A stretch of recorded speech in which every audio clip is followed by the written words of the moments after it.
Oke, kembali lagi bersama dengan Cipeng Vlog di acara Ninja Talk di channel saya yang lebih barbar. Tapi saya Sepatu bagus tuh, Pak. nggak usah, nih sepatunya dipakai oleh Pak Joko Widodo. Saya pakai duluan. Orang spesial. Apa ini? Ini. Makanya jadi orang tuh yang kaya raya. Aja, terkenal apa kaya? Terkenal saya. Terkenal tapi buat sensasi aja. Oke, saya nggak sendiri kali ini tapi bersama dengan Rizky dari Gozel. Oke, tepuk tangan. Tepuk tangan, asu.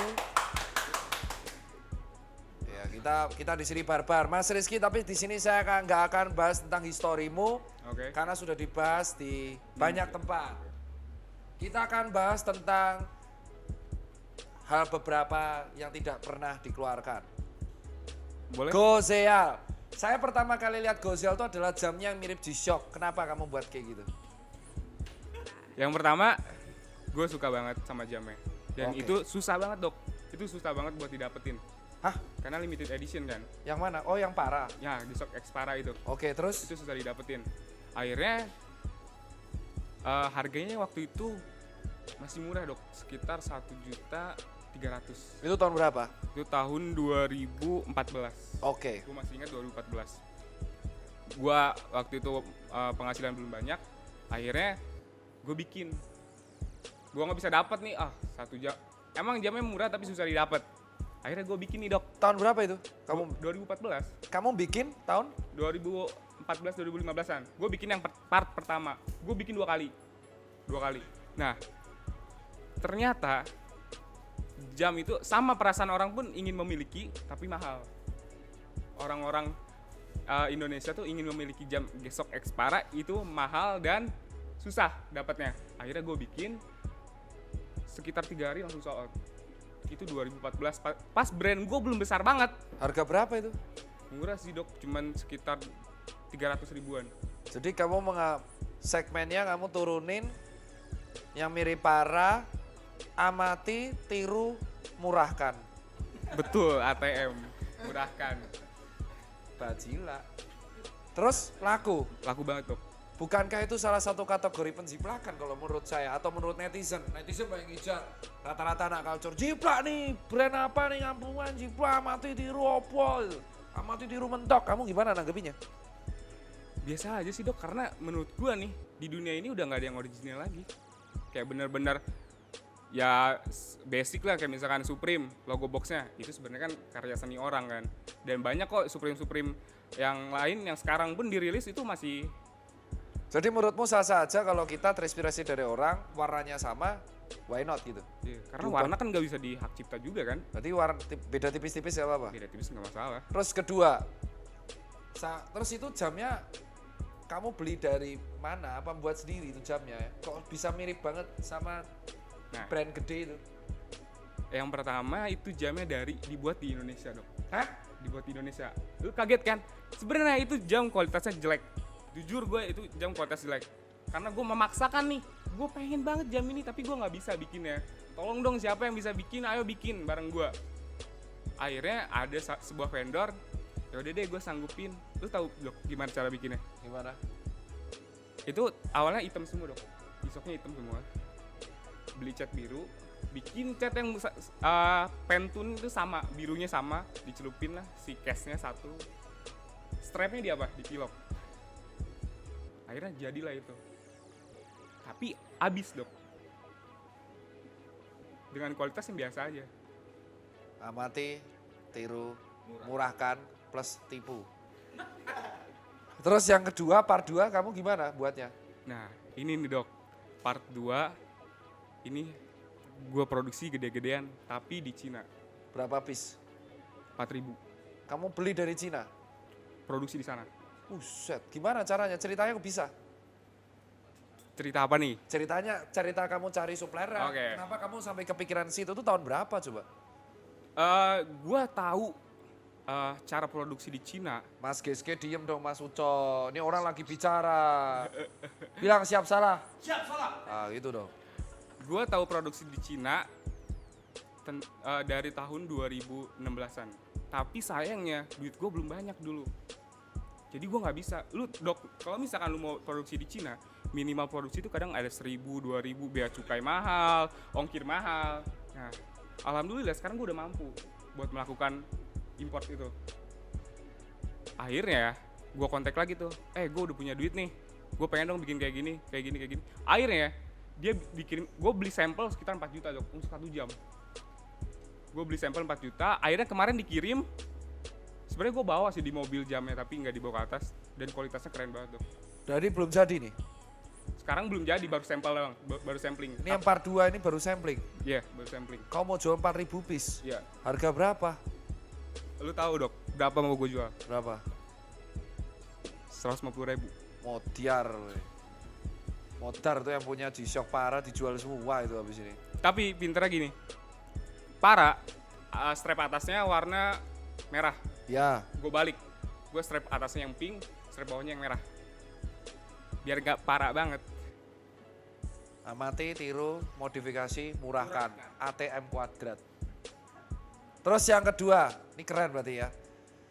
Tidak ada sesuatu yang original lagi. Gak ada. Terinspirasi boleh ngubah-ngubah warna dan warna pun tidak bisa dipatenkan. Betul. Tragedi Smiley, itu gimana? Waduh, itu sebenarnya Gimana ceritain dong? Kamu bisa ceritain nggak tragedi Smiley gimana? Nanti Daniel bisa cek ya. Ingat sepatu yang logo senyum, titik 2 senyum masa lalu itu yang kita review. Habis kita angkat ke vlog tuh dituntut ya. Kasihan. Jadi itu gara-gara vlogku. Masuk vlogku viral, di search keluar, tuntut. Itu gimana cerita yang Smiley gimana? sebenarnya pertama gue bikin sepatu smile ya, bukan smiley. Gue emang terinspirasi, tapi bener-bener gue nggak niru. Bener-bener smile-nya tuh gue bedain banget dok. Kayak misalkan lu tahu kampes dan Bus. kompas, Ya. sama kan? Tapi di ujungnya ada yang beda. Sedangkan gue beda banget dok. Kayak misalkan dari mata dan dari senyumannya beda banget. Nah sayangnya penjualan gue bagus banget dok. Gue akui, gue bikin waist bag, tas, itu gue bisa laku sekitar 2.000 piece. Terus Smiley-nya tahu dari mana? Ceritain. Katanya dari lu kayaknya ngadu dok. Enggak tahu. Serius lo. Kan dari vlog. Jadi gini, Smiley Amerika langsung hubungi gue lewat email. Diancem lah gue, gila kata gue. Ini orang tahu dari Amerika ngemail ke lu. orang Amerika kayaknya udah ngamatin nih. Gue nggak tahu siapa yang ngelaporin. Jujur gue nggak tahu. Lu yakin karena Smiley juga collab sama Tengsom pada waktu itu. Nah, Berarti dokter Tirta yang laporin. Bajila. Cepu asu. pertama gini, Terus. orang Amerika tuh bener-bener pure dari Smiley-nya. Smiley itu yang Chinatown itu kan. Dia ngemail ke gue, produk lu sama nih sama gue. Ada 2 pilihan. Gue secara singkat aja nih, ada 2 pilihan. Lu mau bayar royalti apa lu mau take down nih Smile. Terus Wah kata gue, lu curhat ke gua. enggak, gue mikir dulu nih, kok gue bisa ya ketahuan sama brand sama orang Amerika Karena nih. kalau lu ingat, Smiley pada waktu itu ada 2 counter ya di Indonesia. Chinatown X Smiley itu rilis di Indo sama bola basketnya. Sama ini nih, sama si Aya Denny. Ya, ada 2 ini yang kolaborasi sebelum sama Tengsom. Iya betul. Terus Yang ada di pikiran gue adalah mereka takut pasar Smile ya itu direbut gue. oke. Itu sih yang gue lihat. Kayak misalkan gini, contoh yang kemarin aja dok, yang lu undang. Lampes. Ada brand gede yang takut pasarnya diambil sama brand Iya kecil benar. ini. Iya. Gue pasti Smiley itu merasakan itu. Wah ini bisa mengancam pasar gue. Makanya gue harus ngebukuin dia nih. Caranya di take down apa dikasih hukuman nih. Itu kamu dari setnya dia, insight dia ya. Terus yang lu lakuin, lu dikasih nih somasi. Yang lu lakuin apa? Negosiasi. Akhirnya, Buka dong, negosiasinya gimana? gue pertama sih ngubungin dulu dok. Terus gue bilang nih fix kalah. Bilang fix kalah, lu harus negosiasi sama dia. Gue suruh kan? Ya gue negosiasi. Negosiasinya lu lakuin. Negosiasi gue. Karena gue udah ngadepin banyak masalah ya. Akhirnya gue negosiasi santai aja dok. Ya yang bener. Coba dong, tolong orang Amerikanya suruh ketemu gue kesini. Kamu pakai bahasa Inggris semua tuh dok. Sorong dong orang Amerikanya suruh kesini. Oh ya udah, nanti ada perwakilan orang Indonesia bakal ketemu kamu. Oh, Terus? kata gue, beneran ya kata gue. Terus Akhirnya sebelum ketemu itu gue dikasih buku tebel banget Dok. Buku panduan gue mengelanggar si Smiley ini. Buku panduan. Oke. Panduan agar gue tahu gue salah. Oke. Kayak misalkan ada foto produk gue, ada foto produk dia, ada undang-undang dan lain-lain. Kata gue, wah ini serius nih kata gue. Dikirim pakai DHL, dikirim pakai truk ke rumah saya. Padahal segini doang nih bukunya, tapi dikirim pakai truk ke rumah saya. Oke kata saya. Terus udah gitu, ketemulah saya dengan si agensinya lah di Indonesia. Itu yang ketemu Mohan juga pas itu, yang ketemu Mohan, yang ketemu Denim. Akhirnya gue ngobrol tuh di Tangerang, gue masih ingat gue ngobrol. Ini gimana mbak? Ada solusi lain gini. Oh ya udah, kalau kamu mau masih pakai dan produk kamu masih ada, ayo kita kolaborasi aja. Damn kata gue, kolaborasi nih ujung-ujungnya. Pasti ada maksudnya nih kolaborasi. Pas gue lihat, oke, minimal produksi segini, caranya gini. Wah ternyata lumayan nih 300-400 jutaan. Bayar ke dia. Minimal tuh bayar ke dia. Gue tadinya mau sih Dok. Karena gue dengar saran lu juga kan. Ya udah bagus tuh branding. Kata gue, oh boleh deh. Akhirnya tapi pandemi yang dimana ketika akhirnya gue ngelihat si Tank Insomnia dulu nih. Tank Insomnia launching. Oh ya lu wait and see dulu. Gue amati dulu nih. Ternyata pasar gue masih banyak yang belum ngerti dan belum cocok gue kayaknya kolaborasi sama dia. Terus Akhirnya ya udah. Akhirnya sampai sekarang nggak jelas aja tuh hubungan gue sama dia. tapi lu pakai lagi logonya enggak? Enggak sih, karena Smile juga udah turun. Jujur belakangan ini udah pada turun nih. Yang Smile gitu. Itu tuh naik di awal tahun 2020 Dok. Dan mereka ya takut karena bener-bener sepatu Smile gue itu kejual sekitar 3.000 sampai 3.500 piece. Lanjutannya adalah mereka meminta hak nggak dari yang udah sold? Akhirnya enggak. Mungkin capek mereka Dok ngadepin gue yang selalu nyari alasan, selalu negosiasi. Gue takut nonton sih sebenarnya. Kayak misalkan gue sebenarnya melakukan negosiasi kayak untuk mengundur-ngundur aja nih biar lupa. Karena gue nggak ada niat untuk kolaborasi. Ya kata gue. Soalnya dia nggak bisa, soalnya kalau artian shoe yang udah laku tuh nggak bisa. Iya. Emang hakinya udah kedaftar di Indo?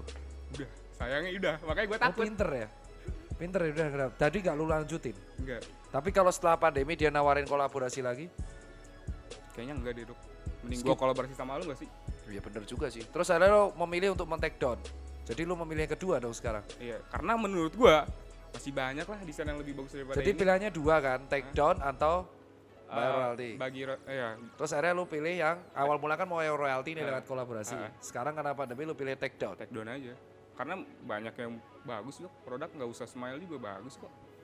Lu mau pakai Smile baju? Enggak, gue pakai kotak-kotak ini. Iya kan? Muka gue udah kotak.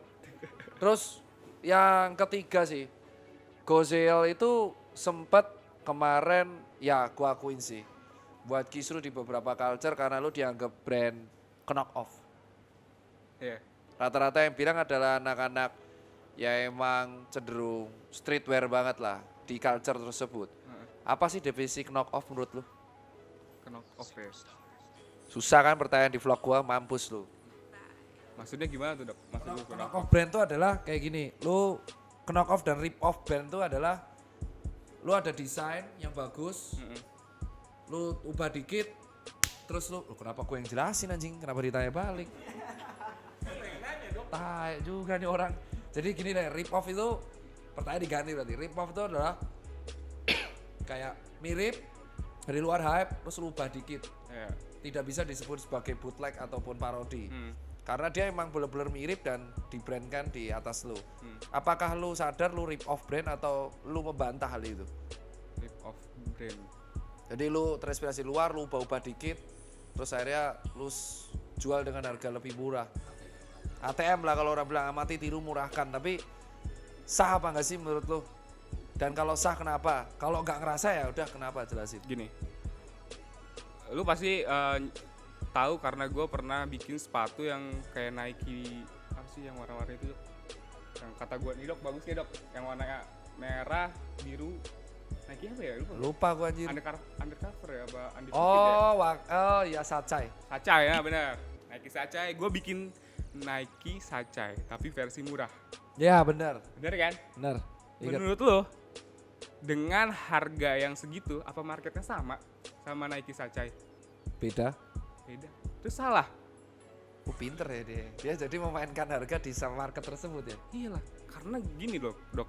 Ketika Nike ngeluarin Nike Sacai 3 juta ya, 3 jutaan. Terus risalah sampai 6 juta, 10 juta Eh. orang bor. Apakah orang pencinta lokal brand mampu membeli itu? Mampu sih mampu. Tapi pasti mikir-mikir. Nggak semua orang mampu. Dan lu memberikan alternatif. Nah, gue memberikan alternatif. Apa gue salah? Enggak. Gila. Ada mungkin gue salah ketika gue merebut si market si Nike. Oke, itu salah kalau itu fake. Itu fake, benar. Itu fake. Sekarang gue menganggap gue nggak salah karena gue tidak merebut market Nike dan gue membuat market gue sendiri. Dan malah ini adalah hal baiknya. Ketika ada orang ingin memiliki Nike Sacai, dia nggak beli KW akhirnya, malah beli produk gue. Dan dia merasa puas dan gue senang. Ini orang cerdas juga ya. Susah nyampe nih. Nyampe nih cara debatnya pinter. IP lu berapa sih lulus? Boleh di-share sih?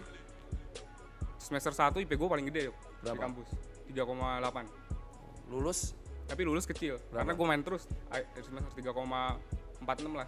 Lebih gede lu Dok. ya gua 3,8 sih lulus. Anjay, tapi gua akui pinter. Susah nih cari gali infonya susah. Terus dari sekian brand ya. Nih, gua mau bahas yang sepatu yang ini. Ini Gozelle Shoes. Ya, Lu produksi ceritain dari segala hal. Gue bisa bertaruh produksi lu yang awal sama yang ini vendornya beda. sama. Ceritanya gimana? Ceritanya gue mengkritik dia. Jujur Dok, itu adalah salah satu vendor yang nemenin gue dari nol. Oke. Kalau sama yang itu beda sih emang, kalau sama yang itu vendornya Pak Azam. Azam. Kalau yang ini Adalah lu tahu kayaknya. Gokil. Nah, Iya, ini Gokil nih Azam. Oke. ya, lu kan lagi collab di situ kan? Sih, kelihatan banget soalnya kalau Gokil tuh kayak gini tuh, Fuse konsep mirip. Weh. Gue sebut lu. Makanya gue tanya, ini kan ada 2 vendor, lu kenal yang sama Mas Gokil tuh gimana sebelum sama Mas Azam? Gue dikenalin teman sih. Dulu tuh gue kan Gozelle tuh fokusnya cuman di aparel, kaos, jaket gitu-gitu. Akhirnya gue malah gini Dok, banyak orang benci Kompas, Iya. banyak banget karena ya mungkin gak dapet atau apa dengan ini. Tapi gue terima kasih sama Kompas Why? karena dia menaikkan hype sepatu di Indonesia ini. Wah, jarang-jarang. Berarti applause. Biasanya orang mau pakai Radiwave dengan hujat dia muji. Kenapa? Pertama kayak misalkan World Division, Iya, 2017 gua review itu tuh. gue sampai beli dan itu PO Dok, lama banget sekitar Line. 2 bulan. Line, lewat line kan. Iya lewat line. Gila kata gue dibalasnya aja 5 hari. Kata gue nih brand gimana ya, demand lagi gede kok nggak sanggup ya. Akhirnya bergantilah sekarang Kompas kan. Dulu kan nggak, Kompas biasa aja Dok. Dan gue juga melihat nih proses Kompas kayak gimana sih bisa naik. Oh kayak gini ya ternyata naik. Lu tahu Dok Kompas naik gara-gara apa? Gara-gara apa? Ya lu tahu nggak coba? Kagak. Kalau misalkan dari lu. Ya gue tanya, gue hostnya, gue tanya balik. Kan lu sumber ya? Menurut gua Kompas naik karena ya bener-bener di branding bagus sama si itu. Ya, si Dan Aci. dikasih misalkan para influencer dikasih. Jadi kan apa ya, mangsa lokal pride ini dia bangga banget Dok ketika panutan yang misalkan Dokter Tirta pakai Kompas. Wah gila, gua harus pakai Kompas nih. Dia malah menggunakan KOL dari awal itu. Iya. Strategi KOL yang digunakan oleh brand-brand besar, let's say Uniqlo. Dia sebenarnya mencontoh apa yang dilakukan oleh Uniqlo di Indonesia. Uniqlo itu kan selalu ngasihnya kan bukan KOL yang overpower ya, tapi dia menggunakan nano influencer. Dia soft banget Ya, Dok. so banget. Makanya itu dilakukan oleh Kompas yang akhirnya karena nano influencer ini tuh marketnya followernya gila. Dia akan Iya. ngikutin apa yang dipakai Bener, sama influencernya. Itu emang yang naikin Kompas. Tapi akhirnya kembali lagi karena dia tidak bisa target supply demand ya jadi akan banyak kebencian. Betul banget. Kebencian ini yang dimanfaatkan banyak orang untuk naikin demand. Betul. Terus lu gimana tuh caranya buat vendor ini? Kok bisa akhirnya growing up banget dari awal yang seperti itu sampai jadi seperti ini? Yang pasti vendornya gue marah-marahin terus sih. Si gokil. Sekokil gue Orang marah-marahin tua, terus. Yang gimana? Gue konsumen kan, jadi harus menghargai kritikan gue dong. Terus Akhirnya kayak misalkan, tolong dong ini lemnya berantakan, tolong dong ini finishingnya kurang.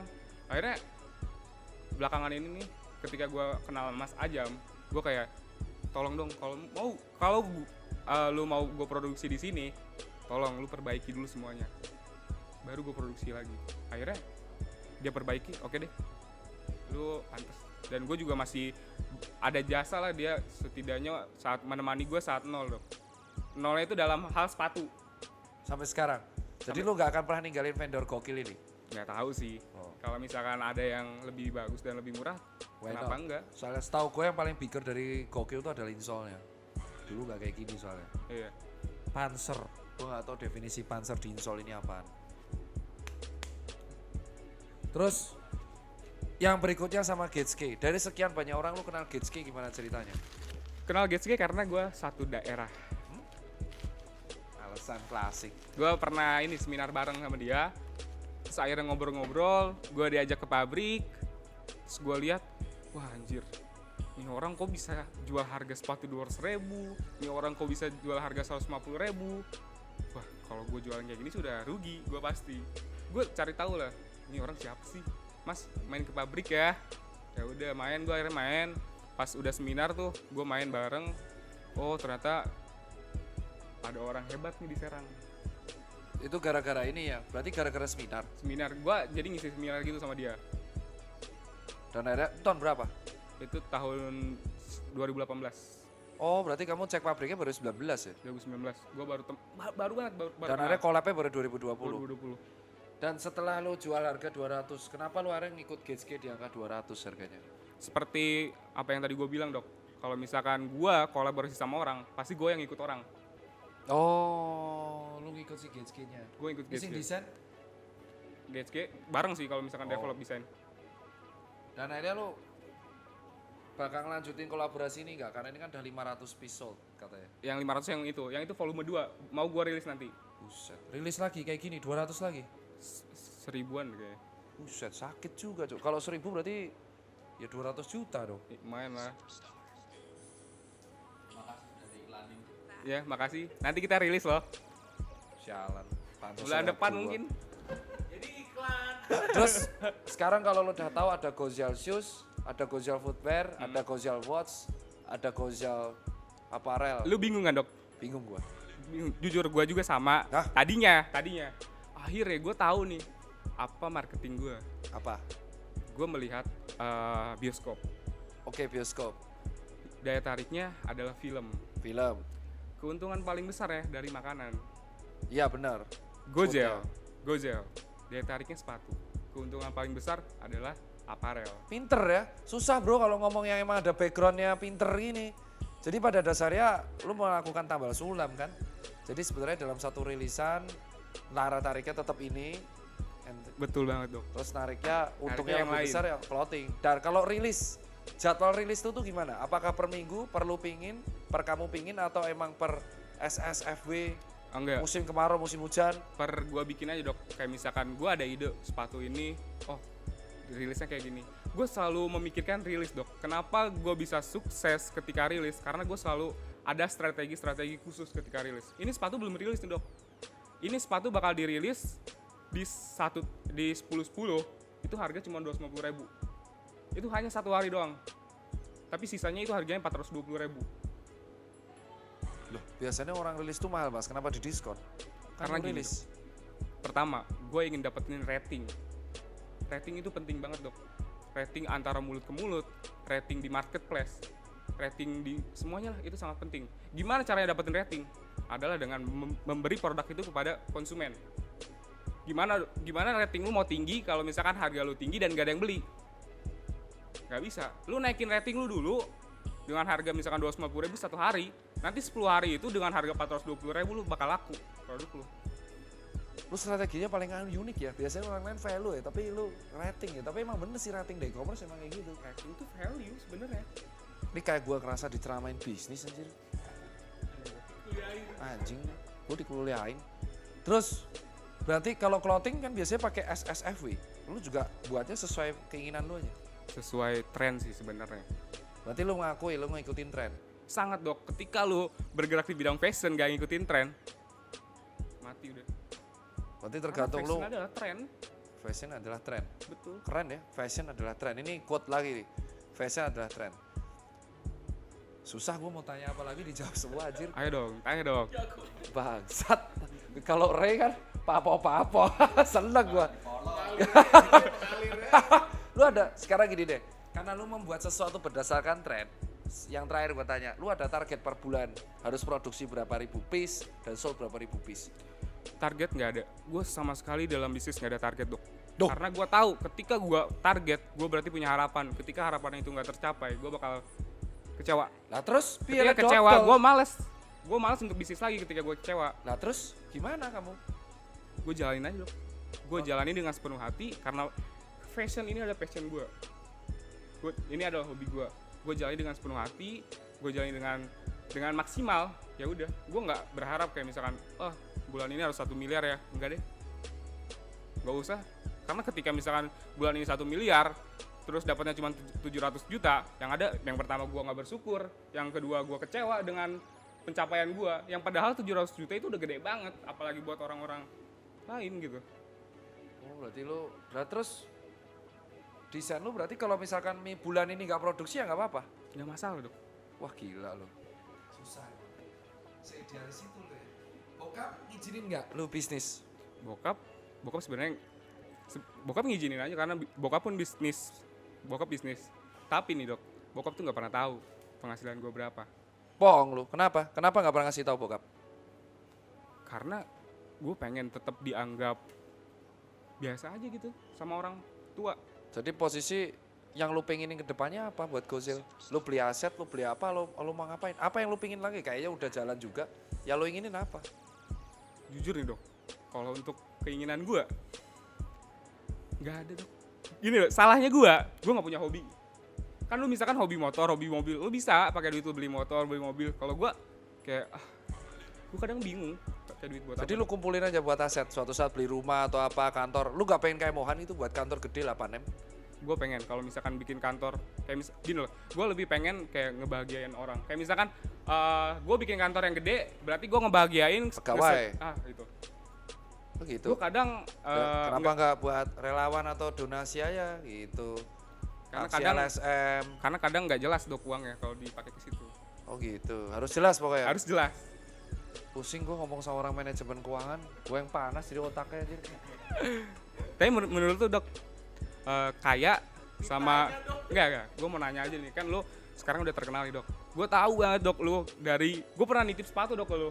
Yang tuku kan? Ya. Yang zamannya Enggak. Cipeng Store. Yang Cipeng Keren. Iya. Harus ada hashtag Cipeng Keren. Iya inget gue. Sold lagi. Kata gue nitip sih. Sekarang lu udah jadi kayak gini. Lu pasti udah banyak duit, lu pasti terkenal. Lu lebih milih terkenal apa banyak duit sih dok? Gue lebih pilih terkenal gue. Alasan lu? Karena bisa melakukan banyak hal dan bisa diikutin banyak orang dan menyebarkan banyak kebaikan. Lu takut gini dok, lu tahu gak sih resiko jadi orang terkenal? Tahu gue. Lu tahu kan misalkan lu bisa menyebarkan kebaikan, tapi lu juga bisa menyebarkan keburukan dan Paham? ya itu sama aja kayak orang kaya dok. Orang kaya bisa pakai duit banyak untuk narkoba, untuk pesta, tapi orang kaya juga bisa ngegunain duitnya buat sedekah, buat gitu. Ngerti Paham. gak? Jadi sebenarnya orang terkenal sama orang kaya itu sama. Ya emang itu dua mata pedang, cuman ada beberapa yang berbeda. Apa tuh? yang Ada berbeda? sesuatu yang nggak bisa dilakuin orang kaya sama orang terkenal. Apa tuh? Misal, maksudnya harus orang terkenal yang ngelakuin, Contohnya? mempengaruhi orang. Pengaruh? Enggak kok. Gini, Kalau gue debat nih, orang terkenal itu tanpa harus kaya dia bisa mempengaruhi orang. Gue emang kayak gitu dari dulu. Jadi kayak kalau orang kaya, dia bisa bertindak ketika dia udah kaya. Dia bisa berbuat kebaikan ketika dia udah kaya. kan pertanyaan orang kaya apa orang terkenal? Iya, tapi kalau orang terkenal, Heeh. orang terkenal itu bisa melakukan apapun, even dia nggak punya apapun. Karena dia mempunyai suara, voice, sesuatu bakat yang talent yang disebut dia voice. Makanya gue bilang, terkenal tuh dua mata pedang. Sebuah popularitas itu akan menjadi beban mental buat diri lu sendiri. Betul. Karena misalkan kayak gini deh, lu tahu Mang Odeh yang Tahu gue. kaya nggak? Kagak bos, dia orang susah, tapi dia menggunakan voice-nya itu untuk meningkatkan UMKM, kulinernya Bandung, ya akhirnya meningkatkan Kosambi. Itu yang keren. Tapi kalau yang satunya, ada orang nggak kaya, dia menggunakan suara terkenalnya untuk provokasi, banyak jadi buzzer. Benar. Nah kalau orang kaya, ya gue nggak nyalain ya, tapi kalau disuruh milih gue kayak gitu. Kalau disuruh milih dua-duanya. Dua-duanya. Iya, pasti. tapi kalau disuruh milih diantaranya gue milih yang terkenal. Tapi kalau yang kaya raya, rata-rata tuh orang berpikir gue harus berbuat baik ketika gue udah kaya. Itu udah salah. Salah banget. Salah. Salah Lu banget. harus berbuat baik ketika bahkan lu nggak punya duit. Karena gini loh, ketika lu di bawah terus lu baik, malah itu akan membuat lu kaya. Nah itu yang benar. Jadi kalau gue bilang ya kalau disuruh milih gue pengen kaya dan terkenal. Tetapi kalau disuruh milih salah satu gue pilih yang itu. Terkenal ya. Tapi kalau di sekarang posisi gue nggak bisa nyebut diri gue kaya, berkecukupan. Iya, berkecukupan. Tapi gue mempunyai sebuah beban popularitas. Tapi makanya gue bilang orang populer itu tergantung dia memaknainya. Kalau orang populer terus dimanfaatkan dirinya sendiri, mungkin dia akan dapat endorse banyak, dia akan dapat rumah. Tapi kalau gue memanfaatkan itu untuk voice, jadi kayak misalkan, oh gue punya followers gini nih, dan orang memakai apa yang gue pakai. Jadi ya gue naikin untuk brand lokal yang justru sekarang teman-teman gue. Kayak misal brand ini asing, tapi kaya raya, gue kasih harga mahal. Tapi ketika brand tersebut gak ada duit, kayak contoh Rangel, War 15 itu gue pakai gratis, gue nggak mau dibayar karena gue tahu lu nggak ada duit di sini. Jadi disinilah kita tergantung memanfaatkan voice kita, Bor. Keren sih, lu keren sih kalau itu. Ya itu makanya tergantung lu sih. Kalau lu kaya raya, makanya gue bilang ada orang kaya tapi pamer di medsos dia pakai Lambo, ya itu hadiah. Hak dia. Gue Hadiah juga lu- nggak nyalahin sebenarnya. Gue gak nyalain karena lu beli Lambo, lu beli Ferrari, kayak let's say Jejo dia kaya raya, dia beli ini terus orang bilang, wah lu hype happening, itu hadiah, itu duit dia. Duit dia. Benar. Yang kerja keras dia. Ya bukan kita. Bukan kita. Gue gak berangkat judge. Tetapi kalau gue yang di posisi itu, karena gue pernah susah, gue lebih memilih untuk sama kayak lu, gue lebih memilih, oh lu gajinya posisi segini. Nah, itu dok yang gue rasain dok. Karena ya gue mikirnya kalau yang kayak gue doang, ya ujungnya gue bisa dikudeta orang. Benar. Karena lu pernah merasakan gak sih? Kan lu punya 300 karyawan nih. Iya, gue Misalkan gajinya 3 juta lah. Terus lu pamer nih. Kayak misalkan, gue beli mobil ini. Sedangkan karyawan lu capek, bersihin iya akan sepatu ada kayak, kecemburuan. wah gila. Pasti, dan kerjanya nanti nggak benar kadang. Dan jadi fraud, nilep. Betul. Itu yang jadi gue bilang adalah ketika seorang owner tuh semakin sering pamer dan pegawai gajinya kayak gitu-gitu doang, Ya. si pegawai akan ngerasa owner gue beli ini, bos gue beli ini, tapi Kok gue nggak naik-naik gitu. Itu yang akan dan akhirnya menjadi fraud. Betul banget Itu dok. yang gue paham adalah makanya bijaklah lu bermedsos ketika lu punya duit. Betul. Kalau lu udah terbiasa dengan itu ya lu aman. Lu sebenarnya lu kenapa nggak ini yang pertanyaan terakhir, kenapa lu nggak kuliah S2? Lu bisa ngelakuin itu dan gue lihat lu potensi intelek dan cerdasnya ada. Gue gimana ya? Menurut gue kuliah itu lebih ke materi terus sih dok. Kayak misalkan kuliah kadang dia cuman belajar hal yang kuno, yang dimana gue nggak bisa terapin sekarang. Dan lu movingnya pengen yang experience cepet ya. Heeh. Jadi lu belajar sendiri. Gue gini dok, gue pernah pas kuliah, gue ini hal yang paling menarik ya ketika gue kuliah, ketika gue masuk asdos pasar modal, itu yang paling menarik yang merubah hidup gue. Pusing gak lu anjing asdos pasar modal anjing. Gua Lu pernah tahu nggak sih dok tentang pasar modal? tahu Tahu kan, saham-saham gitu. gua. Nah gue Pusing anjir. mendalami dok, gue mendalami dan ketika covid ini gue pernah bikin instastory, oh ini konspirasi.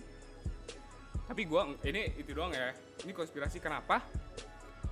Tapi ini cuman ini doang ya, maksudnya ya disclaimer doang. Ini Wah, orang cerdas tuh kayak gini kalau ngomong cara ada pandang gua. disclaimer ya. Semprul juga dia. Ini cara pandang gue dari segi melihat pasar saham. Oke.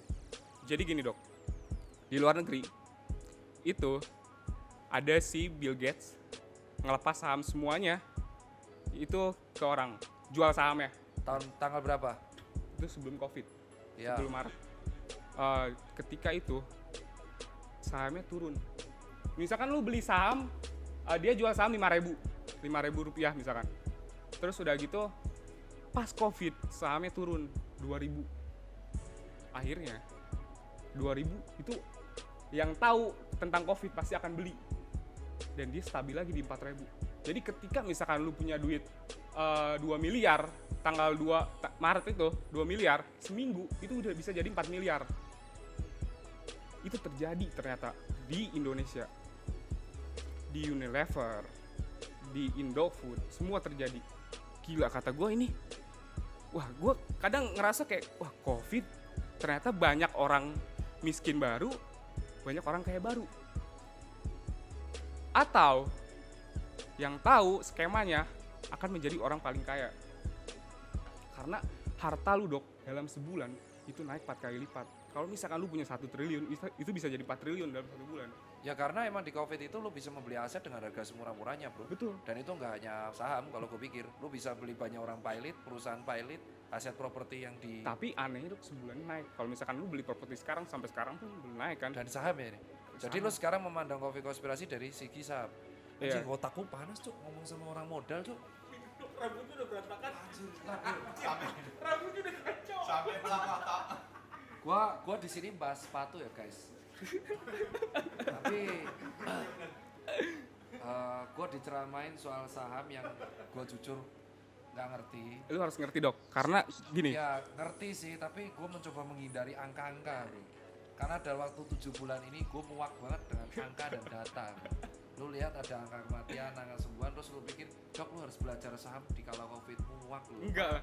Mati, Lu harus gua. mementingkan Ditemukan masyarakat. Seorang pemuda oriental inisial TMH tewas dengan otak terpanggang. Menurut gua harus diakhiri karena nih orang lu harus follow Instagramnya ini emang gua akuin pinter, gua kalah di sini untuk soal keuangan dan manajemen marketingnya, feelingnya bagus. Jadi gak heran sih sebenarnya, gue yakin Azam tuh manfaatin dia untuk brandnya sebenarnya. Si Getske itu emang Getske itu adalah orang paling manipulatif dengan gimmicknya sepatu karena insolnya nggak laku mungkin. Terus kedua, gue akuin langkah yang lu lakuin di 3 pertanyaan tadi soal jam G-Shock, soal tragedi Smiley, soal brand rip off bisa dijawab dengan baik. Close saya pusing gue. Si pengen vlog close anjing pusing. Capek nih, bisa ngegas. Kalah gue di sini. Emang gue akuin ternyata ini orang dah cerdas, close, dah close, sosial close, dah, hadiahnya nanti di Instagram terserah apapun. Pusing gue.